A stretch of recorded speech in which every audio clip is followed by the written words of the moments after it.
દર્શક અને ગુજરાતના સીજી એક્સપ્રેસ ન્યૂઝમાં હું આકાંક્ષા આપ સૌનું સ્વાગત કરું છું। નજર કરીએ દેશ, દુનિયા અને રાજ્યની તમામ ખબરો પર। જમ્મુ કાશ્મીરમાં આવેલ પહેલગામમાં પર્યટકો પર થયેલા સૌથી મોટા આતંકી હુમલામાં ગુજરાતના 3 સહિત 28 પર્યટકો માર્યા ગયા છે। હજુ ગુજરાતના 8000 જેટલા પર્યટકોને સલામત રીતે પરત થઈ રહ્યા છે, પરંતુ જમ્મુ કાશ્મીર શ્રીનગરથી આવતી ડાયરેક્ટ ફ્લાઇટો ધડાધડ ફૂલ થઈ રહી છે અને કનેક્ટિંગ ફ્લાઇટોના વન વે ભાડા 15 થી 25,000 આસમાને પહોંચ્યા। હવામાન વિભાગે એપ્રિલ મહિનાના છેલ્લા અઠવાડિયામાં આકરી ગરમીની આગાહી કરી છે। હાલ રાજ્યમાં 40 થી 44 ડિગ્રી સુધી તાપમાન નોંધાઈ રહ્યું છે। 3-4 દિવસ બાદ તેમાં પણ વધારો થવાની સંભાવના છે। છેલ્લા 4 દિવસથી રાજકોટ રાજ્યમાં સૌથી ગરમ શહેર બન્યું છે। વડોદરા શહેરના વાઘોડિયા રોડના પરિવારના 19 સભ્યો પહેલગામમાં આતંકવાદી હુમલા બાદ શ્રીનગરમાં ફસાયા છે। માત્ર 3 રૂમમાં રહી મળે તે ખાવું પડે તેવી સ્થિતિમાં છે। 48 કલાકથી બહાર નીકળવું મુશ્કેલ છે। હુમલાથી શ્રીનગરમાં ટ્રાન્સપોર્ટેશન બંધ હોવાથી તેઓ ટ્રેન પકડી ન શકતા કાઉન્સિલરનો સંપર્ક કર્યો। કાશ્મીરમાં થયેલા કાયરતા ભરેલા કૃત્યના દેશ અને દુનિયામાં પડઘા પડ્યા છે।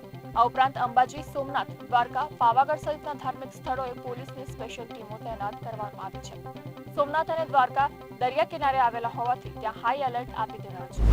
પહેલગામમાં થયેલા આતંકવાદી હુમલા પછી પાકિસ્તાની વાયુસેનાએ 22 એપ્રિલ આખી રાત ભયના છાયામાં વિતાવી હતી। આર્મી ચીફ અસીમ મુનીરે મંગળવારે સાંજે ત્રણેય સેનાના કમાન્ડરો સાથે બેઠક યોજી હતી। કરાચી એરબેઝથી 18 ફાઇટર જેટ ભારતની સરહદ પર આવેલા એરફોર્સ સ્ટેશનો પર મોકલવામાં આવ્યા છે। પીએમ નરેન્દ્ર મોદીની અધ્યક્ષતામાં મળેલી બેઠકમાં ભારતે પાકિસ્તાનને પાઠ ભણાવવા માટે 5 મોટા નિર્ણયો લીધા છે। આમાં 65 વર્ષ જૂની સિંધુ જળ સંધિને અટકાવી દેવામાં આવી છે, અટારી ચેકપોસ્ટ બંધ કરી દેવામાં આવી છે, વિઝા સસ્પેન્ડ કરવામાં આવ્યા છે અને ઉચ્ચ કમિશનરોને હટાવવામાં આવ્યા છે।